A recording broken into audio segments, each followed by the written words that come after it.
सूत जी से जब सौनक जी प्रश्न करते हैं तो सूत जी कहते हैं कि सुखदेव जी ने जो सुनाया वो मैं तुमको सुनाता हूं। सुखदेव जी जब सुनाते हैं तो सुखदेव जी कहते हैं मैत्रेय जी ने जो विदुर जी को सुनाया था वो मैं तुमको सुना रहा हूं। सुखदेव जी कहते हैं कि राजन, जब महाभारत युद्ध होने वाला था, महाभारत युद्ध की भूमिका तैयार हो गई, एक बार भगवान श्री कृष्ण ने प्रयास किया कि युद्ध टल जाए और भगवान शांति दूत बनकर, पांडव के दूत बनकर हस्तिनापुर आए। यह भी बड़ा अद्भुत संयोग है कि त्रेता युग में भगवान के दूत बने पवन पुत्र हनुमान। राम दूत मैं मातु जानकी, सत्य शपथ करुणा निधान। त्रेता में पवन पुत्र को भगवान ने अपना दूत बनाया कि द्वारिकाधीश शांति दूत बनकर के आ रहे हैं और हमारे रिश्तेदार भी हैं। क्या रिश्ता है? बोले दुर्योधन के समधी हैं भगवान के। दुर्योधन की बेटी लक्ष्मणा का विवाह भगवान के पुत्र सांब के साथ हुआ था, सगे समधी भगवान कृष्ण। दुर्योधन की बेटी का स्वयंवर हुआ था, उसमें भगवान के पुत्र गए थे सांब।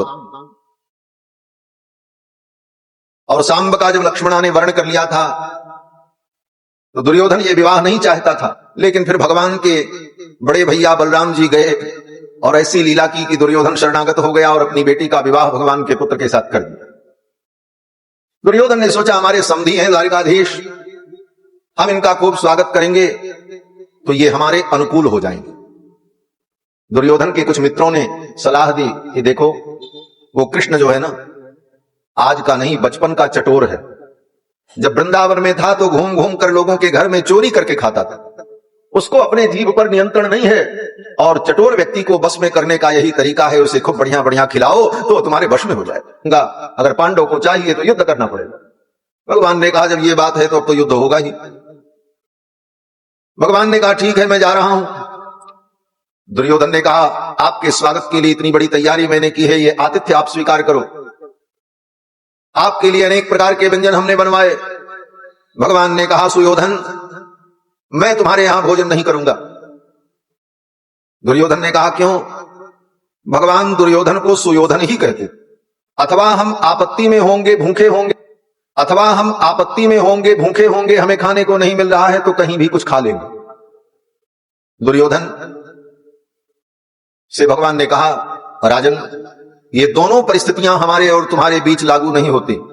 न च संप्रिय से राजन नैव आपद्गता वयम, न तुम्हारी मेरे प्रति प्रीति आपत्ति में हूं, इसलिए मैं तुम्हारे यहां भोजन नहीं करूं। और ये कह करके भगवान चलने लगे। दुर्योधन ने कहा पकड़ लो इसे, बंदी बना लो, बांध लो इस कृष्ण को। दुर्योधन के सेवक दौड़े भगवान को बांधने के लिए। भगवान ने अद्भुत चमत्कार किया, बिजली चमकी, विराट रूप प्रकट किया, सब मूर्छित हो गए और भगवान वहीं से अंतर्धान हो गए सभा के मध्य से। लेकिन इसके बाद भी भगवान की महिमा को दुर्योधन नहीं समझ पाया। लोग कहते हैं चमत्कार देखने पर महिमा का बोध हो जाता है, लेकिन इतना बड़ा चमत्कार भगवान ने दिखाया लेकिन दुर्योधन को बोध नहीं हुआ। दुर्योधन कहा कि ये कृष्ण जादूगर है, मायावी है, जादू दिखा करके भाग गया। ये मानने को तैयार नहीं कि ये परमात्मा है, ये सर्वेश्वर है। और भगवान गए कहां? बोले भगवान विदुर के घर गए। भगवान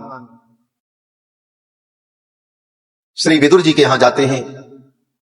विदुर जी तो उस समय घर में थे नहीं, विदुरानी घर में थी। भगवान श्याम सुंदर पहुंचे और जाकर के दरवाजा खटखटाया। काकी जी दरवाजा खोलो, काकी जी दरवाजा खोलो। ये शब्द सुनते ही विदुरानी के अंग अंग में रोमांच हो गया। विदुरानी सोचने लगी ये ऐसी मधुर वाणी तो भगवान की ही हो सकती और किसी की नहीं हो सकती। भगवान की वाणी कितनी मधुर है।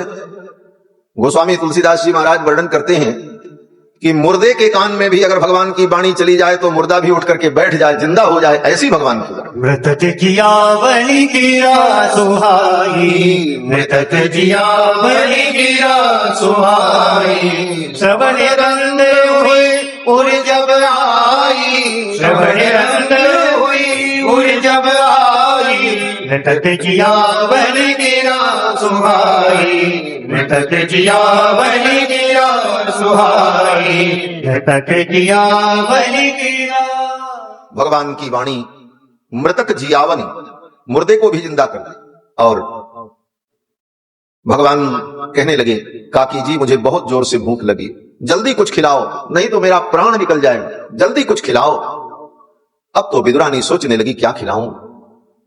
घर में दौड़ करके गई तो देखा कच्चे केले रखे थे, वही लेकर के आई और भगवान को खिलाने लगी।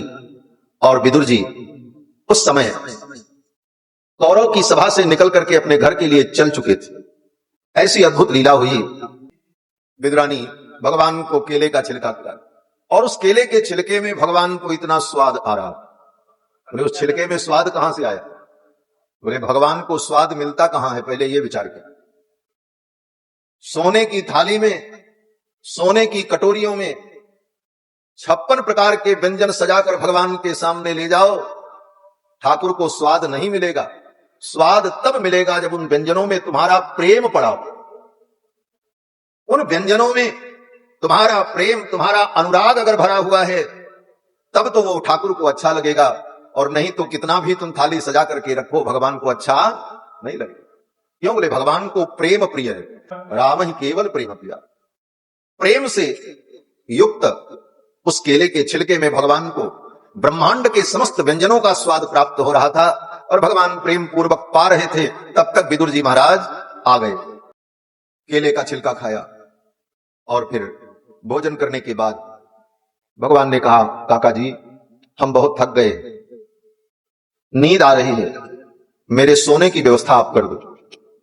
विदुर जी के घर में बिस्तर भी ठीक से नहीं था, चटाई पर सोते थे, भूमि पर विदुर जी महाराज। विदुर जी ने कहा, प्रभु यही आस्तरण है, इसी पर आप शयन करें। भगवान जब लेटे तो तकिया भी नहीं था। ठाकुर जी की लीला। ठाकुर जी ने कहा, काका जी बिना तकिया के, बिना सिरहाने के तो हमको नींद नहीं आएगी, मैं क्या करूं? विदुर जी ने कहा, मैं तकिया कहां से लाऊं, मेरे घर में तो सिरहाना है नहीं, हम तो हाथ का ही सिरहाना लगा करके सो लेते थे। भगवान ने कहा, मुझे तो नींद नहीं आएगी।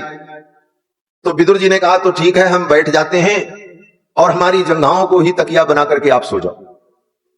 विदुर जी बैठ गए और विदुर के जंघे पर अपने सिर को रख करके भगवान शयन करने लगे। विदुर जी भगवान के सिर का संवाहन कर रहे थे, और शयन करते करते भगवान ने जब करवट ली तो भगवान के कान का जो कुंडल था, वो कुंडल विदुर जी के जंघे पर जब दबा तो विदुर जी के जंघे पर भगवान के कान के कुंडल के चिन्ह बन गए, और वो चिन्ह जीवन पर्यंत विदुर जी की जंघाओं में बना रहा।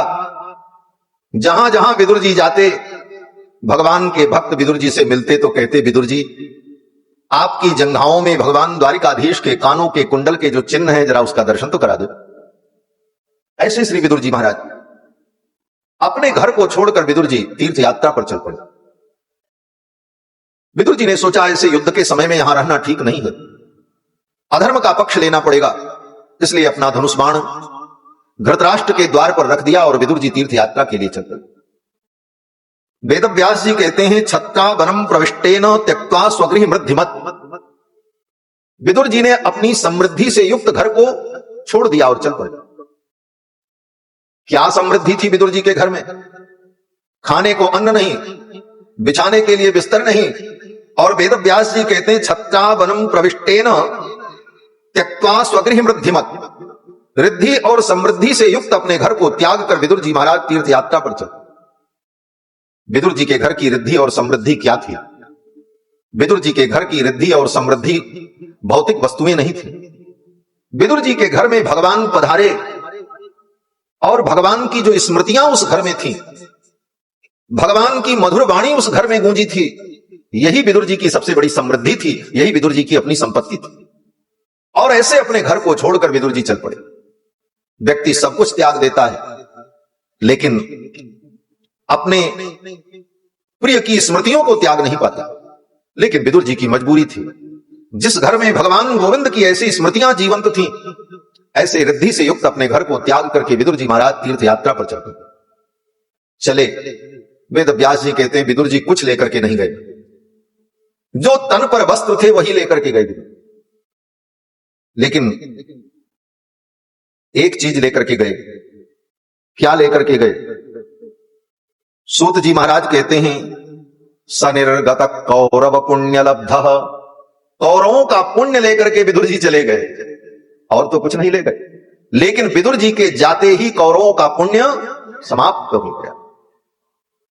विदुर जी जैसे महात्मा जब तक कौरव की सभा में थे तब तक कौरव का अनिष्ट नहीं हुआ। भगवान के भक्त का अगर आश्रय है तो सदा तुम विपत्तियों से बचते रहोगे, और भक्त का आश्रय समाप्त हो जाएगा उसी दिन तुम्हारा पुण्य समाप्त हो जाएगा, फिर विपत्तियों का पहाड़ टूट पड़े। विदुर जी गए तो कौरव का पुण्य समाप्त हो गया। जैसे त्रेता युग में जब तक श्री विभीषण जी महाराज लंका में थे तब तक लंका में कोई उपद्रव नहीं हुआ, जब तक विभीषण जैसे भक्त विद्यमान थे तब तक रावण का अनिष्ट नहीं हुआ। और जिस दिन विभीषण जी महाराज लंका छोड़ करके चले, गोस्वामी जी ने कहा अब सबकी आयु समाप्त हो गई। बस कह चला विभीषण जबरी, बस कह चला विभीषण जबरी, आयु ही भय सब तबरी, आयु ही भय सब तबरी, बस कह चला विभीषण जबरी, बस कह चला विभीषण जबरी, विभीषण जबरी, विभीषण जबरी। भगवान के भक्तों का अगर आश्रय है तो समझ लो तुम्हारा कुछ बिगड़ने वाला नहीं, और भक्तों का अनादर हो गया तो फिर तुम्हारे पुण्य समाप्त हो जाएंगे। विदुर जी महाराज चले गए और विदुर जी महाराज घूमते घूमते वृंदावन पहुंचे। वृंदावन में विदुर जी को श्री उद्धव जी महाराज मिले, भगवान के परम सखा उद्धव जी। उद्धव जी से भगवान के विषय में जब पूछा तो उद्धव जी ने भगवान के विषय में कुछ चर्चा सुनाई, और फिर उद्धव जी ने कहा कि भगवान ने जो उपदेश मुझे दिया है उस समय उस उपदेश को मैत्रेय जी ने भी सुना था, और भगवान ने मेरे सामने ही मैत्रेय जी से कहा था कि जब मेरे परम भक्त विदुर तुमको मिलेंगे तो जो उपदेश मैंने तुमको सुनाया है ये विदुर जी को सुना देना। इसलिए हे विदुर जी महाराज, आप तो मैत्रेय जी के पास जाओ और उनके द्वारा आपको उपदेश की प्राप्ति होगी। विदुर जी महाराज भाव विवल हो गए कि मेरे जैसे अकिंचन को भी भगवान ने याद किया, और मैत्रेय जी को कहा कि विदुर मिले तो ये उपदेश उन्हें सुना देना। अब तो विदुर जी महाराज रोते हुए भाव विह्वल होकर वृंदावन से हरिद्वार के लिए चल पड़े। श्री मैत्रेय जी महाराज उस समय हरिद्वार में थे। विदुर जी महाराज जब हरिद्वार पहुंचे तो मैत्रेय जी का दर्शन किया और मैत्रेय जी के चरणों में प्रणाम किया। फिर तो मैत्रेय जी ने विदुर जी महाराज को भगवान की दिव्य लीलाओं का वर्णन करके सुनाया। मैत्रेय जी महाराज ने विदुर जी को सुनाते हुए भगवान के अवतार का वर्णन, सृष्टि कैसे प्रारंभ हुई इसका वर्णन, सृष्टि के प्रारंभ में भगवान का वराह अवतार हुआ और वराह अवतार लेकर के भगवान ने हिरण्याक्ष का वध किया और धरती का उद्धार किया। इस धरती को अपनी दाढ़ों पर रख करके भगवान लेकर के रसातल से आए और इसे अपनी कक्षा में स्थापित किया। इसीलिए वराह को धरती से बड़ा प्रेम होता है। उद्धृतासि वराहेण कृष्णेन सतबाहुना। इसीलिए आज भी देखा जाता है जो वराह सूकर होता है वो बार बार अपने थूथन को जमीन में रगड़ता रहता है। भगवान ने अपने तुंड पर इस धरती को उठाया और भगवान ने जब अपने नासिका पर दांतों के सहारे इस धरती को उठाया तो भगवान की नासिका से जो श्वास प्रश्वास हो रही थी वह श्वास जब धरती में लगी तो ये नासिका जो है ना, ये गंध इंद्रिय है। इस इंद्रिय के द्वारा गंध का ग्रहण होता है और भगवान की नासिका में ही संपूर्ण गंध विद्यमान है। भगवान ने जब धरती को अपने सूथन पर उठाया तो भगवान के नासिका की जो गंध पृथ्वी में लगी, इसीलिए पृथ्वी जो है वो गंधवती हो गई। कल प्रसंग आया था, पृथ्वी का एक नाम है गंधवती, तत्र गंधवती पृथ्वी। ये पृथ्वी गंधवती है। ये जितना भी गंध है, चाहे सुगंध और चाहे दुर्गंध, ये सब पृथ्वी का ही अंश है। और पृथ्वी में जो गंध की व्याप्ति हुई, भगवान की नासिका के गंध से, श्वास प्रश्वास से ये पृथ्वी भी गंधवती हो गई। और ये गंधवती पृथ्वी लक्ष्मी का स्वरूप है और भगवान की प्रिया है। इसीलिए वेदों ने स्तुति की, गंधद्वाराम दुराधर्षाम नित्य पुष्टाम करीषणीम ईश्वरीम सर्वभूतानाम तामिहो भवयश्रेय। भगवान ने वराह रूप धारण करके इस धरती का उद्धार किया। बोलो श्री वराह भगवान की जय। और फिर स्वयंभू मनु और शत्रुपा के द्वारा इस धरती पर मानवीय सृष्टि का विस्तार हुआ। इस संपूर्ण कथा को गोस्वामी तुलसीदास जी ने एक चौपाई में ही समेट दिया। स्वयंभू मनु अरु शतरूपा जिनते भई नर सृष्टि अनुपा। स्वयंभू मनु और शतरूपा ने गंगा और जमुना, इन दोनों नदियों के मध्य का जो भूभाग ब्रह्मावर्त, उस ब्रह्मावर्त में अपनी राजधानी बनाई और वहीं से सृष्टि का विस्तार किया। स्वयंभू मनु और शतरूपा की 5 संतानें हुई, 3 बेटियां और 2 पुत्र। बेटियों का नाम आकुति, देवहूति और प्रसूति, और मनु जी के पुत्र का नाम उत्तानपाद और प्रियव्रत। ये 2 पुत्र हुए मनु जी महाराज के। ये मनु जी के वंश का वर्णन मैत्रेय जी महाराज विदुर जी को इसलिए सुना रहे हैं कि मनु जी के बेटियों के वंश में भगवान का अवतार हुआ। भूमिका भगवान के ही चरित्र की। मनु जी महाराज की बेटियों के घर में भगवान का अवतार हुआ और मनु जी के पुत्र के कुल में भगवान के भक्तों का अवतार हुआ। भक्त और भगवान, इन दोनों का अवतार मनु जी के कुल में हुआ। इसलिए मनु जी के चरित्र का वर्णन करते हुए कहते हैं कि मनु जी की बेटी जो देवहूति हैं, उनका विवाह ब्रह्मा जी के पुत्र महर्षि कर्दम के साथ हुआ। ब्रह्मा जी की छाया से उत्पन्न एक प्रजापति थे जिनका नाम था महर्षि कर्दम। उनके साथ मनु जी की बेटी देवहूति का विवाह हुआ और देवहूति ने सुंदर पुत्र को जन्म दिया। भगवान नारायण ही उनके पुत्र बनकर के प्रकट हुए, जिनका नाम कपिल हुआ। बोलो श्री कपिल भगवान की जय। ये विवाह भी बड़ा अद्भुत हुआ। बड़े विस्तार से वर्णन किया है मैत्रेय जी ने। महर्षि कर्दम ने सरस्वती नदी के तट पर जाकर के 10,000 वर्ष तक तपस्या की। सरस्वत्याम तपस्तेपे सहस्राणाम समादस। 10,000 वर्ष तक सरस्वती नदी के तट पर महर्षि कर्दम ने तपस्या की। तपस्या से भगवान प्रसन्न हुए और भगवान प्रकट हो गए। भगवान ने कहा, वरदान मांगो, तुम्हारी तपस्या से मैं प्रसन्न हूं। तो महर्षि कर्दम ने भगवान से कहा, प्रभु आप यही वरदान दे दीजिए कि मेरा विवाह हो जाए, मैं विवाह करना चाहता। विवाह करने के लिए 10,000 वर्ष तक तप किया महर्षि कर्दम। बोले महाराज, विवाह करने के लिए इतना तप करना पड़ता है? विवाह तो रास्ते चलते हो जाता है लोगों का। बोले हाँ, हो तो जाता है। विवाह तो कुत्ता बिल्ली का भी हो जाता है, लेकिन उस विवाह से संतान क्या पैदा होती है?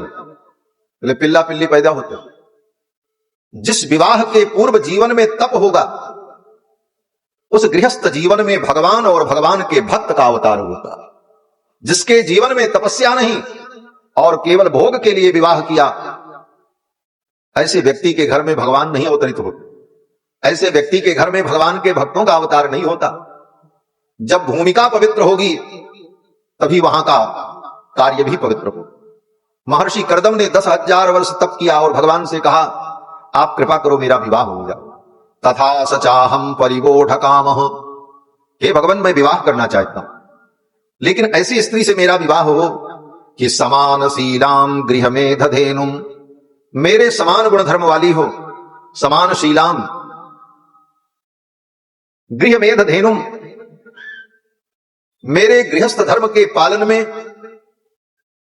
कामधेनु के समान मेरी इच्छा के अनुकूल रहकर मेरे धर्म में सहयोग करने वाली ऐसी पत्नी। कारण बोले पत्नी अगर सहयोग न करे तो पति न घर चला सकता है, न गृहस्थ जीवन के धर्म का ही वो पालन कर सकता है, वो कुछ नहीं कर सकता।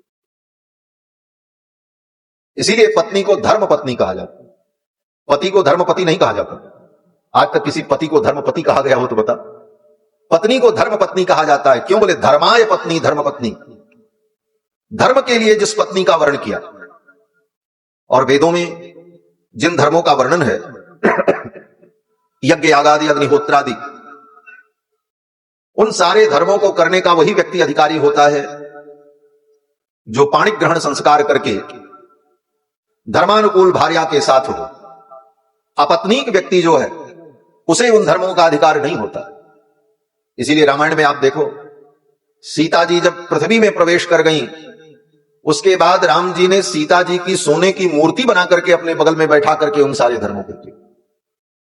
बिना पत्नी के वो सारे धर्म नहीं हो सकते।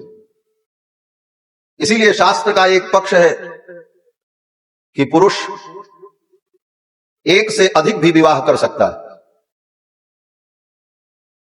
वो क्यों? बोले किसी कारण से पत्नी समाप्त हो गई तो शास्त्र कहता है कि अगर धर्म के पालन की इच्छा है तो पुनर्विवाह करके फिर से उन धर्मों को तुम अपने जीवन में अनुष्ठान करो, क्योंकि पत्नी के बिना वो धर्म होगा नहीं। तो महर्षि कर्दम ने कहा कि मुझे ऐसी पत्नी प्राप्त हो जो मेरे धर्म कर्मों में सहयोग करे। समान शीलाम गृहमेधेनुम। भगवान ने कहा ठीक है, मैंने संपूर्ण व्यवस्था कर दी। बोले क्या व्यवस्था की? भगवान ने कहा बस परसों, कल छोड़ करके परसों आपका विवाह हो जाएगा। बोले इतने जल्दी हो जाएगा? भगवान ने कहा कहां होगा, कैसे होगा? भगवान ने कहा कि परसों श्री मनु जी महाराज अपनी बेटी देवहूति को लेकर के आएंगे और कन्यादान का प्रस्ताव करेंगे, आप स्वीकार कर लेना, यहीं घर बैठे आपका विवाह हो जाएगा। आयास्यति दिदिक्षुस्त्वां परस्वो धर्म को विदः। और विवाह के पश्चात 9 बेटियां होंगी और फिर 10वीं संतान जो होगी वो पुत्र होगा, और वो पुत्र कोई और नहीं होगा। भगवान ने कहा मैं ही आपका पुत्र बनकर के आऊंगा और तब क्षेत्रे देवहूत्याम प्रणेष्ये तत्व संहिताम। और देवहूति के गर्भ से प्रकट होकर मैं तत्व संहिता का प्रणयन करूंगा और सांख्य शास्त्र का उपदेश करूंगा। ये सब कह करके भगवान अपने गरुड़ पर बैठे और मुस्कुराते हुए विदा हो गए। महर्षि कर्दम अपनी कुटिया में थे।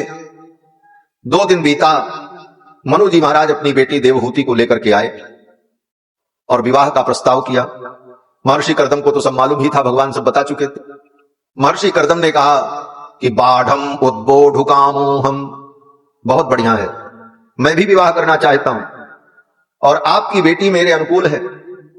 फिर तो महर्षि कर्दम को मनु जी महाराज ने अपनी कन्या का दान किया और विधि पूर्वक अग्नि की स्थापना करके होमादि संपन्न करके महर्षि कर्दम ने देवहूति का पाणी ग्रहण किया और महर्षि कर्दम अपनी पत्नी देवहूति के साथ अपने आश्रम में रहने लगे। विवाह के पश्चात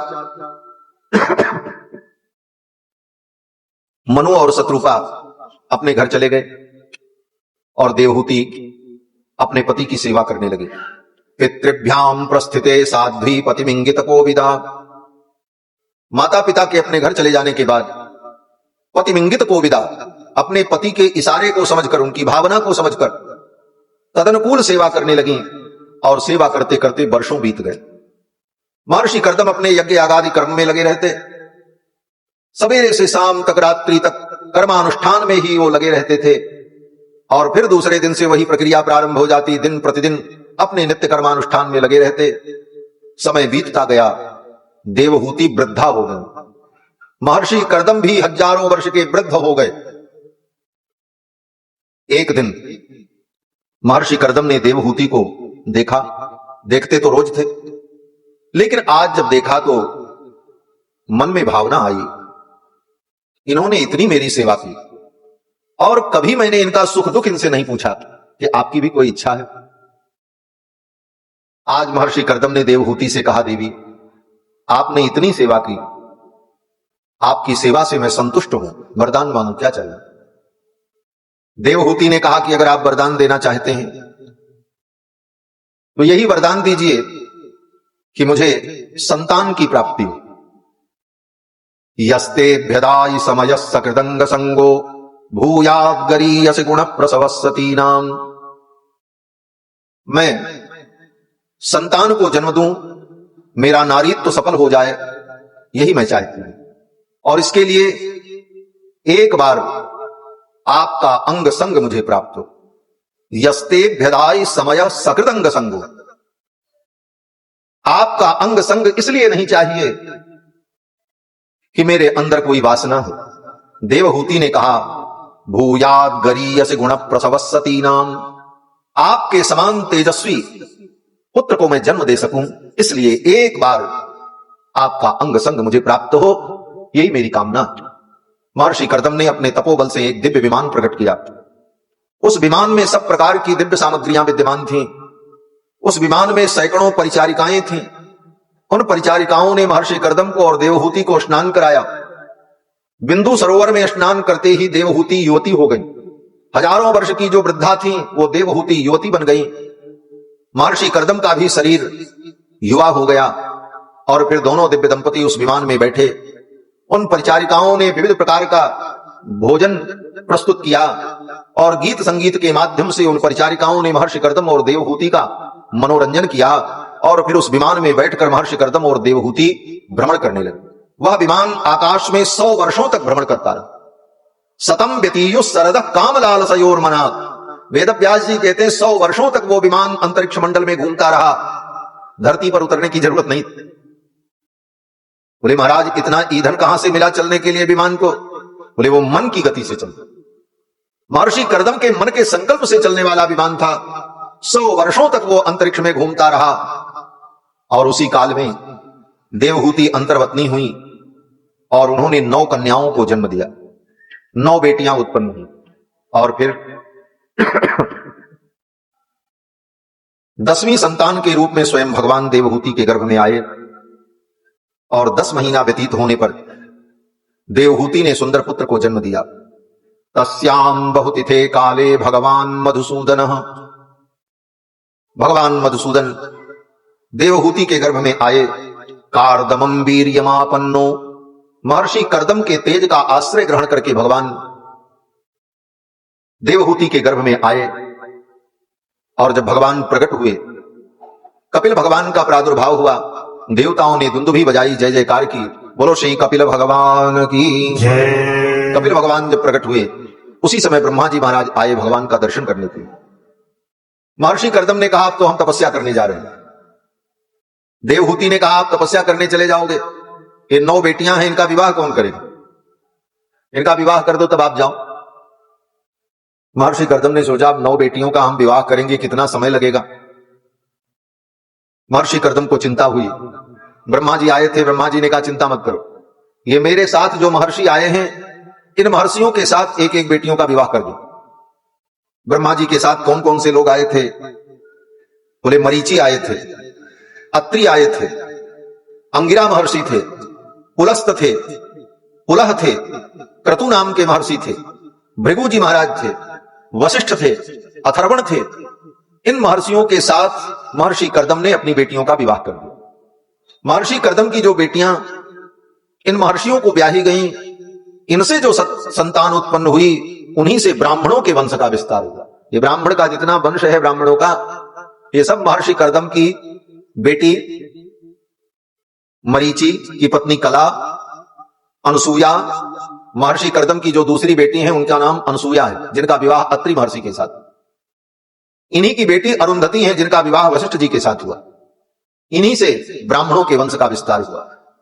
और फिर महर्षि कर्दम तपस्या करने के लिए चले गए। देवहूति अपने पुत्र कपिल के साथ आश्रम में रहने लगी। शास्त्र का यही नियम है, स्त्री को कभी स्वतंत्र नहीं रहना चाहिए। इसका मतलब यह नहीं है कि स्त्री को पराधीन रहना चाहिए, इसका गलत अर्थ लोग लेते हैं। स्त्री को स्वतंत्र नहीं रहना चाहिए, इसका मतलब उसे संरक्षण की आवश्यकता है, किसी के संरक्षण में ही उसे जीवन व्यतीत करना चाहिए। यह तात्पर्य है। जब तक कन्या हो पिता का संरक्षण उसे मिले, युवा होने पर पति का संरक्षण उसे प्राप्त हो, और वृद्धावस्था में पति संन्यास लेकर के अगर चले जाएं तो पुत्र के संरक्षण में रह करके वो जीवन व्यतीत करे। न स्त्री स्वातंत्र मर्हति, ये शास्त्र का वचन। महर्षि कर्दम तो तप करने के लिए चले गए। देवहूति अपने पुत्र कपिल के साथ आश्रम में रहती थी। जाते जाते महर्षि कर्दम ने कहा था, देवी तुम्हारा ये पुत्र जो कपिल है ये साक्षात भगवान है, इसी के उपदेश से तुम्हें भी परम गति की प्राप्ति होगी और तुम्हें कल्याण की प्राप्ति होगी। महर्षि कर्दम तो चले गए। देवहूति अपने पुत्र कपिल के साथ रहती थी। एक दिन मां देवहूति ने अपने पुत्र कपिल से कहा, बेटा तू तो भगवान है और तेरे पिता ने कहा था कि तेरे ही उपदेश से मेरा कल्याण होगा, तो आज मैं पूछना चाहती हूं कि जीव का परम कल्याण कैसे होता है। मां देवहूति ने अपने पुत्र कपिल से जब पूछा तो कपिल भगवान अपनी मां को उपदेश करते हैं। यह प्रसंग जो भागवत में है कई अध्याय में है, इसका नाम है कपिलोपाख्यान। कपिल भगवान अपनी मां को यह उपाख्यान सुनाते हैं। कपिल भगवान ने जो कहा है, प्रसंग तो बड़ा विस्तृत है लेकिन थोड़ी सी बात कहेंगे।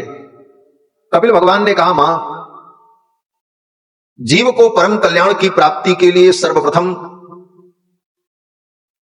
कुसंग का त्याग करके सत्संग करना चाहिए। प्रसंगमजरम पासम आत्मन कवयो विदुः। कुसंग ऐसा पास है जिस कुसंग में पड़ जाने पर व्यक्ति छूट नहीं पाता है, और सत्संग अगर मिल जाए, कपिल भगवान कहते हैं सएव साधुस्कृतो मोक्ष द्वारम अपावृतम।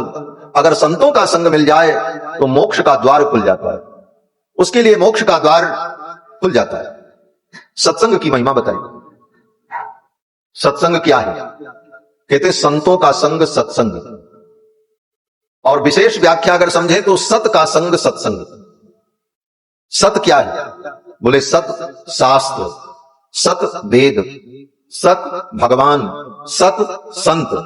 तो वेद शास्त्र भगवान और संत, इनका जो संग है, सत्य का संग, इसी का नाम सत्संग है। कपिल भगवान कहते हैं, मां सत्संग प्राप्त हो जाए तो जीव का परम कल्याण हो जाता है। सत्संग से क्या मिलता है? कपिल भगवान कहते हैं सत्संग के द्वारा मेरे चरणों की भक्ति प्राप्त हो जाती है, और मेरे चरणों की भक्ति प्राप्त हो गई तो भक्त को फिर कोई इच्छा शेष नहीं रह जाती। यहां तक कि मैं अपने भक्तों को अपना वैकुंठ और मोक्ष देने की बात करता हूं तो मेरे भक्त कहते हैं, महाराज हमको नहीं चाहिए। अर्थ न धर्म न काम रुचि गति न चाहूं निर्वाण, जन्म जन्म रति राम पद यह वरदान। भक्त न वैकुंठ चाहता है न भक्त भोग चाहता है, भक्त तो यही कामना करता है बार बार भगवान के चरणों की भक्ति हमारे द्वारा होती रहे, जन्म जन्म भगवान के चरणों की भक्ति हमें मिले। तो कपिल भगवान कहते हैं, मां ऐसी भक्ति आ जाए तो जीवन धन्य हो जाता है। आगे कपिल भगवान ने अपनी मां को सांख्य शास्त्र के तत्वों का वर्णन करके सुनाया। सांख्य एक दर्शन है। भारतीय दर्शन में 6 आस्तिक दर्शन हैं और 6 नास्तिक दर्शन हैं। नास्तिक दर्शन में चार्वाक, जैन, बौद्ध, सौतांत्रिक, वैभाषिक और योगाचार, ये 6 दर्शन नास्तिक दर्शन है, और 6 दर्शन आस्तिक दर्शन है। मीमांसा, वेदांत, सांख्य, योग, न्याय और वैशेषिक। कालांतर में ये 6 आस्तिक दर्शन 3 दर्शन के रूप में प्रतिष्ठित हो गए। सांख्य और योग मिलकर के एक दर्शन, न्याय और वैशेषिक मिलकर के एक दर्शन, और मीमांसा और वेदांत मिलकर के एक दर्शन। ये आस्तिक दर्शन है। और चार्वाक, बौद्ध और जैन, ये 3 प्रमुख नास्तिक दर्शन। नास्तिक और आस्तिक में अंतर क्या है?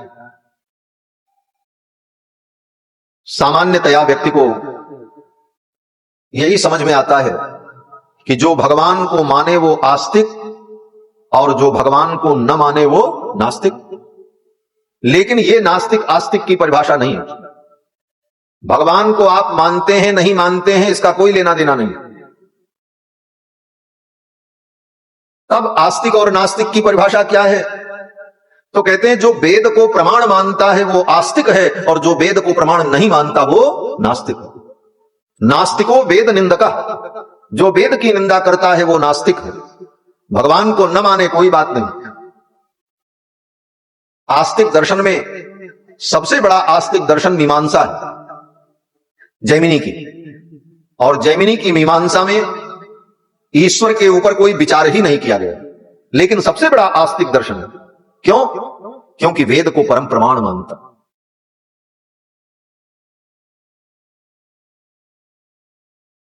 और बौद्ध जैन चारवाक बोले ये वेद को प्रमाण नहीं मानते, इसलिए इनका दर्शन नास्तिक है। तो आस्तिक दर्शन में एक दर्शन सांख्य है। वो सांख्य दर्शन विश्वविद्यालयों में पढ़ाया भी जाता है, लेकिन आज जो सांख्य पढ़ाया जाता है वो अनीश्वरवादी है। और यहां पर श्रीमद् भागवत महापुराण में कपिल भगवान ने जिस सांख्य का वर्णन किया है, ये सांख्य शेश्वर सांख्य। शेश्वर सांख्य का मतलब ईश्वर के सहित। इस दर्शन में ईश्वर का निरूपण है और ईश्वर की महिमा, परमात्मा के चरणों की भक्ति की महिमा कपिल भगवान ने बताई है। लेकिन इसी प्रसंग में कपिल भगवान ने पहले तत्व का वर्णन किया। सांख्य शास्त्र के जो 25 तत्व हैं उनका वर्णन किया। 25 तत्व क्या हैं? बोले पंच महाभूत, 5 ज्ञानेंद्री, 5 कर्मेंद्री, 5 तन्मात्राएं, ये मिलाकर के 20, और 4 अंतःकरण, मन, बुद्धि, चित्त, अहंकार, 24, और 25वां तत्व पुरुष। इन तत्वों का लक्षण और इनका स्वरूप, इन सब विषयों का वर्णन कपिल भगवान ने अपनी मां को बताया। और आगे कपिल भगवान ने अपनी मां को भक्ति योग का वर्णन करके सुनाया।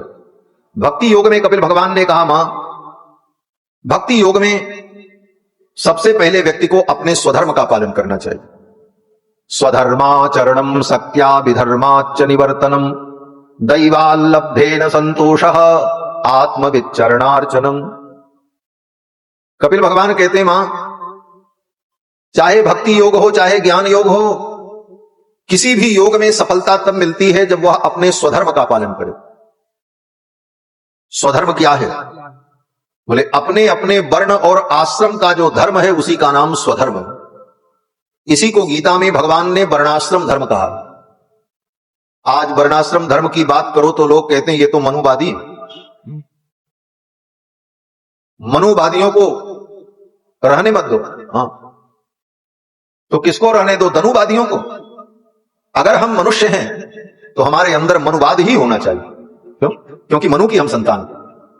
मनुष्य कहते किसे हैं? बोले मनुष्य शब्द का अर्थ यही होता है जो मनु के सिद्धांत पर चले उसको कहते हैं मनुष्य, और जो मनु के सिद्धांत पर नहीं चलता वही राक्षस है, वही दानव है। और मनु का सिद्धांत मानव के लिए औषधि के समान। वेद कहता है कि यद मनुर अवदत् तद भेषजम। मनु ने जो कहा है वो भेषज है, औषधि है। मनुस्मृति को कभी पढ़ा नहीं, कभी उलट करके देखा नहीं, सुनी सुनाई और कही कहाई बात पर ही लोग बहस करते हैं। मनुस्मृति जला दो, तुम्हारे बाप की है, जला दो, तुम्हारे बाप ने बनाया था, क्यों जला दे? ऐसी कृति मनुस्मृति जो मानव धर्म का निरूपण करने वाली है और जिसमें संपूर्ण धर्म का अत्यंत सूक्ष्म विवेचन हुआ, ये भारत की अभूतपूर्व संपत्ति है, साहित्यिक संपत्ति है, और ऐसी मनुस्मृति का आदर करना चाहिए। गीता में भगवान कहते हैं अपने अपने स्वधर्म के पालन से ही जीव का परम कल्याण होता है। और यही बात भगवान श्री राम भी कहते हैं, निज निज धर्म निरत श्रुति नीकी, तेहि कर फल पुनि विषय विरागा, तब मम चरण उपज अनुरागा। गीता में भी भगवान ने बार बार स्वधर्म की बात कही, अपने स्वधर्म का पालन कर। स्वधर्मे निधनम श्रेया। अपने धर्म में मर जाओ, ये श्रेयस्कर है, लेकिन दूसरे के धर्म का आश्रय मत लो। और इसी पर पूरी गीता का सिद्धांत टिका हुआ। जो अर्जुन क्षत्रिय होकर अपने क्षत्रिय धर्म को छोड़कर भाग रहा था, अर्जुन ने कहा हम युद्ध नहीं करेंगे। न योत्सेति गोविंद, हे गोविंद मैं युद्ध नहीं करूंगा। गांडीवम संस्कृते हस्तात् कवचैव परिदह्यते न च शक्नोमि व्यवस्थातुं भ्रमतीव च मे मनः। मेरा मन भ्रमित हो रहा है, मैं युद्ध नहीं करूंगा, मुझे ये धर्म पाप लग रहा है। भगवान ने कहा अर्जुन ये तुम्हारा धर्म है, तुम क्षत्रिय हो, ये युद्ध करना तुम्हारा धर्म है, तुम्हारा स्वधर्म है। अर्जुन ने कहा हमको तो पाप लग रहा है, मैं ये नहीं करूंगा। बोले तो क्या करोगे?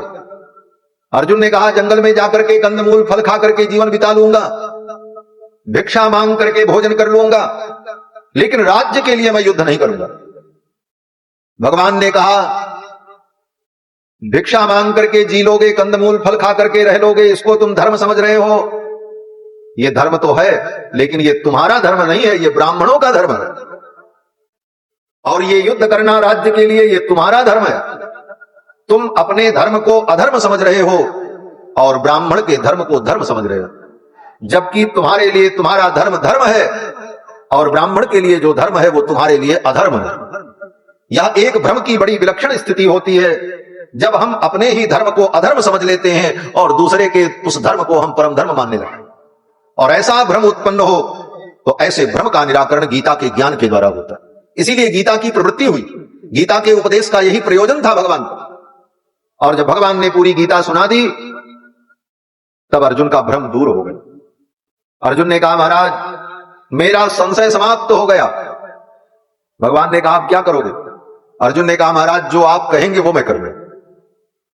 करिष्ये वचनम तव, आप जो कहोगे वो मैं करूंगा। भगवान ने कहा तो मेरी आज्ञा है, युद्ध करो। अर्जुन ने कहा ठीक है, और अर्जुन युद्ध करने के लिए प्रवृत्त हो। तो अपने स्वधर्म का पालन करना यही सनातन धर्म है। निज निज धर्म का श्रद्धा पूर्वक अनुष्ठान, यह स्वधर्म ही सनातन धर्म। कपिल भगवान ने भी मां को यही बताया, स्वधर्माचरणम सत्या, अपनी शक्ति के अनुकूल अपने स्वधर्म का पालन करना चाहिए। विधर्माच्च निवर्तनम, जो दूसरे का धर्म है वो तुम्हारे लिए विधर्म है, पाप है, उसका निवर्तन करो, उसे त्यागो। देखा देखी मत करो कि वो ऐसा करते हैं तो हम भी ऐसा करें। उनका वो धर्म है, तुम्हारा धर्म अलग है। हर व्यक्ति के धर्म अलग अलग है। गृहस्थ का धर्म अलग है, सन्यासी का धर्म अलग है। गृहस्थ अग्नि में हवन करे तो उसको पुण्य मिलेगा, और सन्यासी अगर अग्नि में हवन करे तो वो नरक चला जाएगा। क्यों? बोले उसका वो धर्म नहीं। इसीलिए सन्यासी कभी अग्नि का स्पर्श नहीं करते। मर जाने के बाद सन्यासी को इसीलिए अग्नि में जलाया नहीं जाता, जल में प्रवाह कर दिया जाता है, अथवा उन्हें समाधि दे दी जाती है। और वही सन्यासी जब गृहस्थ जीवन में था तब वो हवन करता था, तब उसके लिए वो धर्म था। क्यों? बोले तब उसका आश्रम गृहस्थ आश्रम था। तो हम जिस वर्ण में हैं और जिस आश्रम में हैं, उसके लिए जो कर्तव्य है वह कर्तव्य ही हमारा स्वधर्म है, और उस स्वधर्म के पालन से ही जीव का परम कल्याण होता है। निज निज धर्म निरत श्रुति नीति।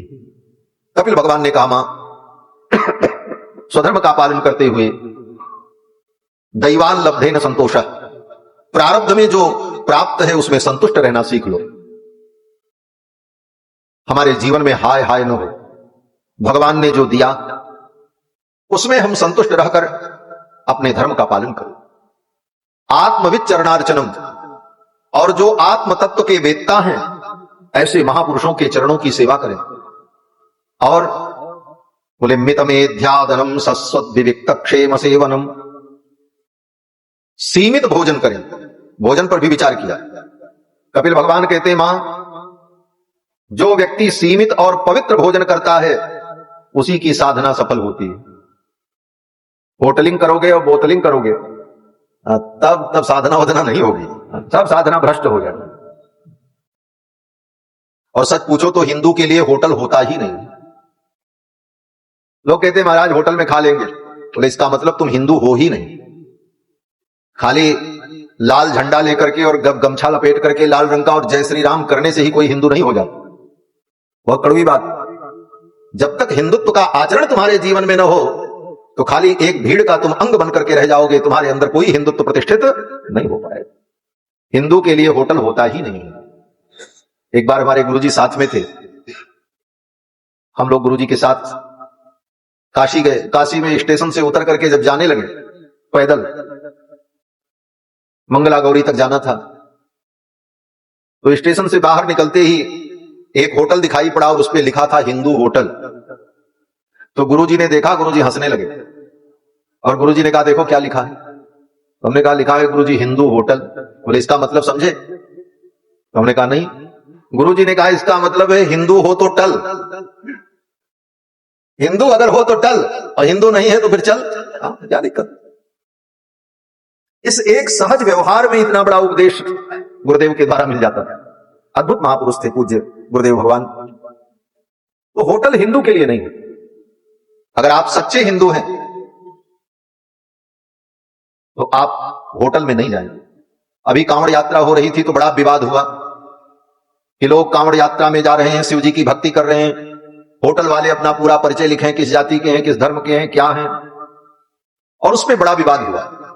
मैं कहता हूं वो विवाद गलत था, ऐसा नहीं होना चाहिए। क्यों? बोले जो कांवड़ की यात्रा कर रहा है उसको स्वयं नियम का पालन करना चाहिए, उसको होटल में जाने की जरूरत ही नहीं है, चाहे जिसका होटल हो, क्या लेना देना।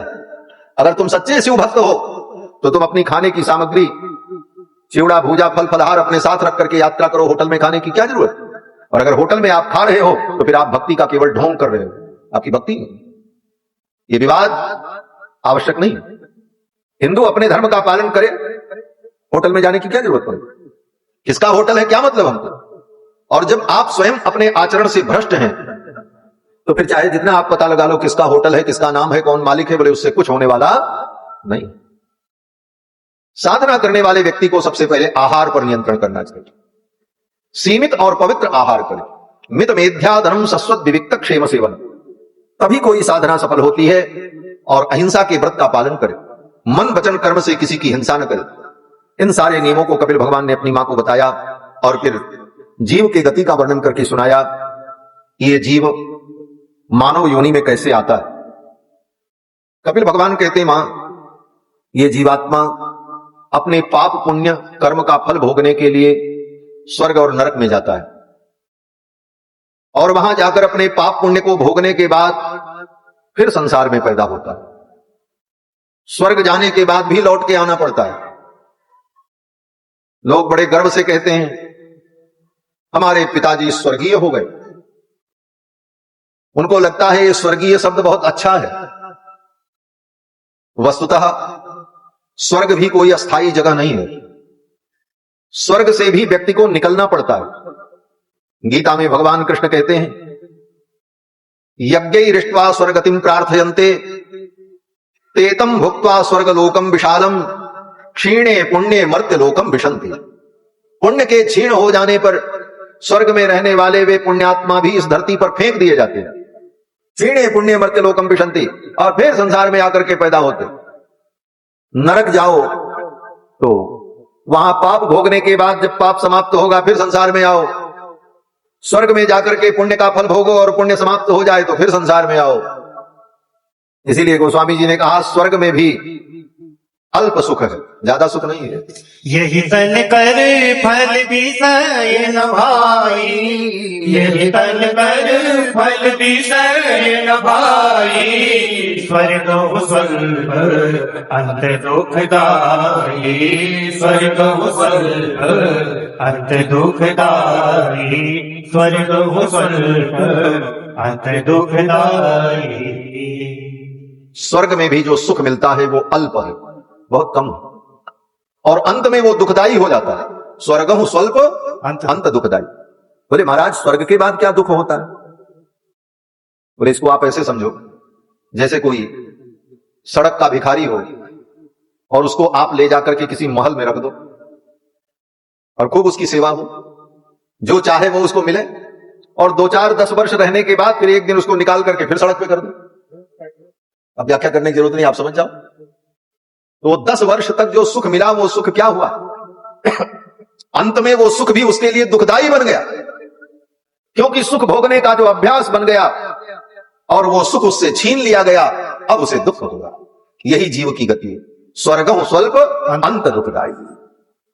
इसीलिए ऋषि मुनि महात्मा कहते हैं स्वर्ग की कामना मत करो, वैकुंठ की कामना करो।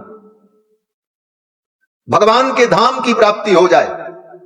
बोले भगवान के धाम की प्राप्ति होगी तो फिर वहां स्थायी रहने को मिलेगा? तो कहते हैं हां। स्वयं भगवान कहते हैं गीता में, भगवान कहते हैं अर्जुन, स्वर्ग में जाने के बाद तो व्यक्ति को फिर संसार में आना पड़ेगा, लेकिन जो मेरे धाम को प्राप्त कर लेता है वो फिर कभी संसार में नहीं आता, उसको संसार में कभी आना ही नहीं पड़ता।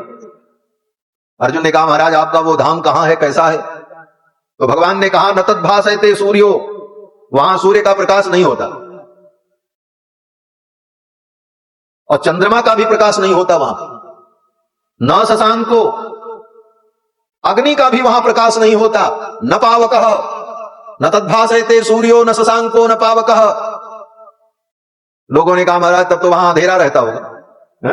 भाई प्रकाश के तीन ही साधन हैं, दिन में सूर्य के प्रकाश से हम प्रकाशित होते हैं, रात्रि में चंद्रमा का प्रकाश अथवा अग्नि का प्रकाश, दीपक का प्रकाश, चौथा कोई साधन प्रकाश का नहीं है, अग्नि, सूर्य और चंद्रमा। भगवान कहते हैं इन तीनों का प्रकाश मेरे धाम में नहीं होता है, न तद्भासयते सूर्यो न शशांको न पावकः। अर्जुन ने कहा महाराज तब तो वहां बड़ा अंधकार होता होगा। भगवान कहते वहां अंधकार नहीं रहता, वहां मेरे प्रकाश से ही सब कुछ प्रकाशित होता रहता है, वहां किसी प्रकाश की अपेक्षा नहीं है। न तद्भासयते सूर्यो न शशांको न पावकः यद गत्वा न निवर्तन्ते तद्धाम परमं मम। जहां जाने के बाद जीव को कभी लौट करके नहीं आना पड़ता, वो मेरा धाम है। तद विष्णोः परमं पदम सदा पश्यन्ति सूरया। जिस धाम को प्राप्त करके व्यक्ति सदा सदा के लिए आनंदित हो जाता है। इसी बात को कठोपनिषद में कहा कि यस्तु विज्ञानवान भवति सौमनस्कः सदा शुचिः स च तत्पदमवाप्नोति यस्मात् भूयो न जायते। यस्तु विज्ञानवान भवति, जो विज्ञानवान हो जाता है, उस परमात्मा का विज्ञान जिसे हो जाता है, स च तत्पदमवाप्नोति, उस पद को वो व्यक्ति प्राप्त करता है। उस पद की महिमा क्या है? बोले यस्मात् भूयो न जायते, जहां से जीव को कभी संसार में नहीं आना पड़ता। तो ये जीव नरक स्वर्ग में जाकर वहां से फिर लौट करके धरती पर आते हैं। और मानव जीवन में कैसे आते हैं? बोले बाकी जितना जीवन है वो भोग योनि है। मनुष्य को छोड़कर जितनी योनियां हैं वो सब भोग योनि है, चाहे वो देवताओं की योनि हो चाहे राक्षसों की। भोग योनि का मतलब मानव योनि में तुमने जो अच्छे बुरे कर्म किए, उन्हीं अच्छे बुरे कर्मों का फल भोगने के लिए वो बाकी योनि बनाई गई। कर्म के लिए केवल एक योनि है, मानव योनि, बस।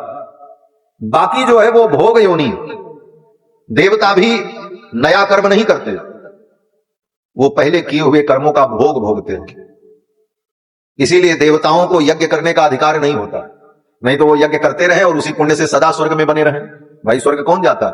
बोले जो यज्ञ करता है वो स्वर्ग जाता है। तो फिर स्वर्ग में जाकर के वहां भी यज्ञ करें, बोले वहां उनको यज्ञ करने का अधिकार नहीं होता। और मनुष्य के अतिरिक्त अन्य योनियों में कर्म का अधिकार नहीं होता। तो मनुष्य ही अपने कर्मों के द्वारा देव योनि को प्राप्त करता है और पाप कर्म करने पर अनेक प्रकार की भोग योनियों में दुख भोगता है और भटकता है। और फिर स्वर्ग नरक जाकर के वहां से फिर जब भगवान की कृपा होती है तो भगवान मानव योनि देते हैं। और मानव योनि बार बार नहीं मिलती।